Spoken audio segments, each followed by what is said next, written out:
Hi guys, it's November 9th a.m. I'm getting ready for the Ted Mahr radio and TV show, and I gotta tell ya, I gotta be honest, I'm a little nervous. I spoke with Ted yesterday to just sort of talk and he wanted to speak with me and get to know each other a little bit, and it went great. And I just kind of thought that I would sort of tell my story up until now. But he has some other ideas and plans, and he has some big questions that he's asking, and they're big questions. So, I'm kind of reaching out to the world, and I'm gonna ask the questions to you guys as well, because as much as Ted is asking me to ask the star beings, the star beings are asking me to ask you and us, all of us, because they want to know. It's a 50-50, or heavier weighted on the people. This is up to us to sort of make any and all of life changes that we need to, both personally and within our communities and within the world and our perspectives. So one of the questions that Ted would like to know is, how do we continue and or fight the, I'm going to say the word evil, but I feel like that applies such a religious connotation to it. How do we fight the darker forces that are upon us now? Maybe also from a dogmatic perspective, there are some very dark, evil things. And then there's also, the light evil, the things in our life, like the 5G, which is not light, but it's made light. The pollution to our air, to our oceans, to our food, to our water, overall general human population, animal, plant pollution to everything, right? And as human beings, it seems like, I know, here's my dilemma, I know we're smarter than this, I know we can do better, and why aren't we?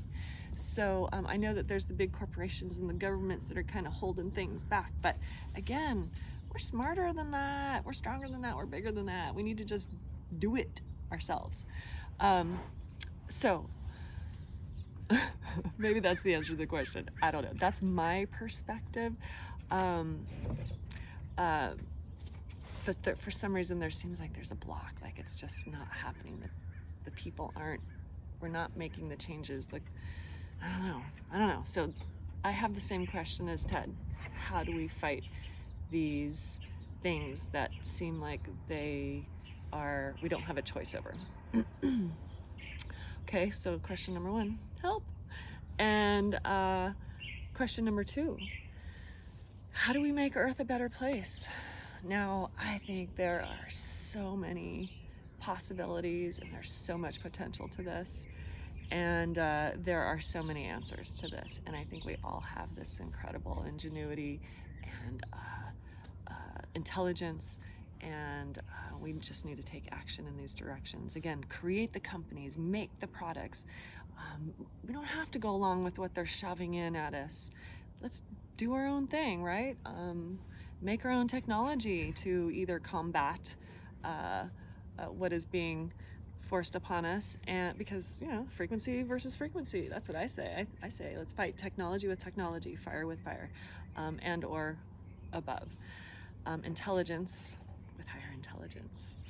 How do we make Earth a better place? There's so much we can do, and I think we all know what we can do, and it's definitely kind of coming together and bringing awareness and consciousness to the table first, right? We can't Pretend it's not happening as long as it doesn't affect our life, right?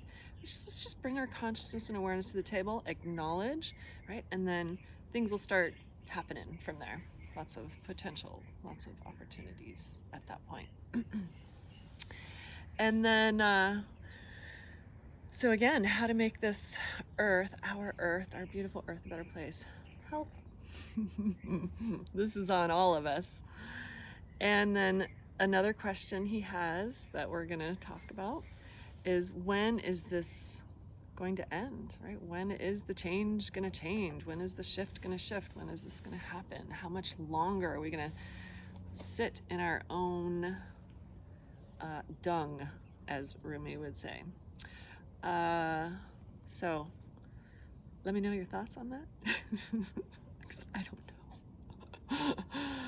And then Ted, again, and I feel exactly the same, you know, part of maybe the reason why I've been able to connect to these starships and beings is a plea for help, you know, in my own prayers and my own intentions, in my heart and my soul. I feel helpless and I feel hopeless. And so I pray to the divine, to the source, to God, to whatever.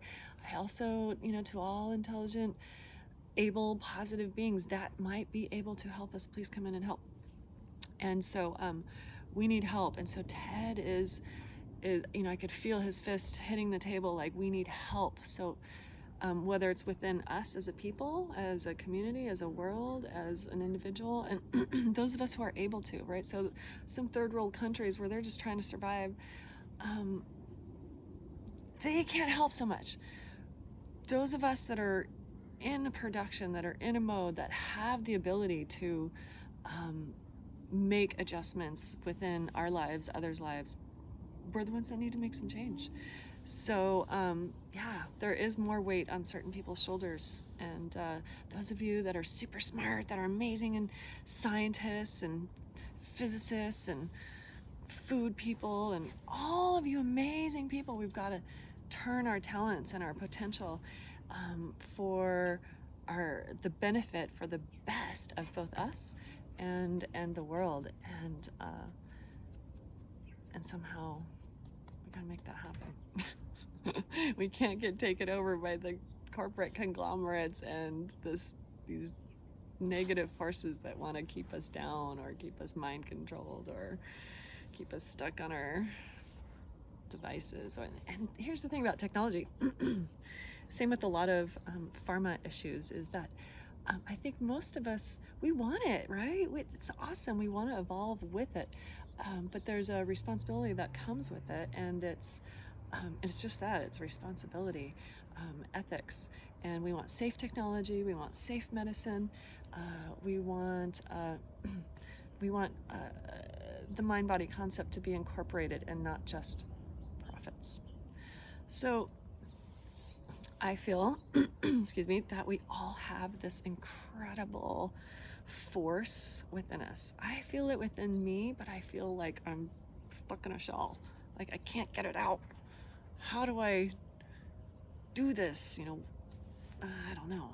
But so anyway, these little video blogs, not only have they been quite transformative for me personally, but the whole thing has kind of evolved and blossomed. And again, I'm glad to sort of take those of you that are paying attention or checking it out along with me, because I feel like I'm not alone. And it's a creative medium to open up and just see what happens next. So anyway,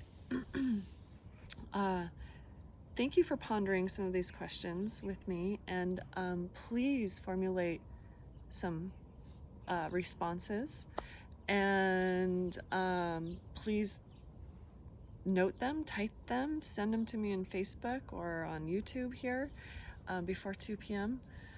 Pacific time, which is in just a few hours. You know, I've been asking around, and again, I'm gonna draw from my heart and my intuition as I speak, always from my truth. and I'm sure everything will be great. But I would like to kind of have a compilation too of, I take the pulse in my yoga classes often. Well, not often, but probably I should do it more often. But every so often I say, what are your best and worst poses, or what are your favorite poses and the ones that you dislike the most? And I love to hear people's responses and why they feel the way they do. And so then that helps me to shape my classes and challenge folks and give them what they love as well. So I love these questions. They're challenging for me. Thank you, Ted. You're pushing me beyond my envelope. And I think about these, but to talk about it to the world is another thing. So thank you, Ted Mahr. Thank you, Pam Oakes, my sweet friend. And thanks for thinking about this and watching this and help. Help be part. Help give me your comments. Thank you. Love.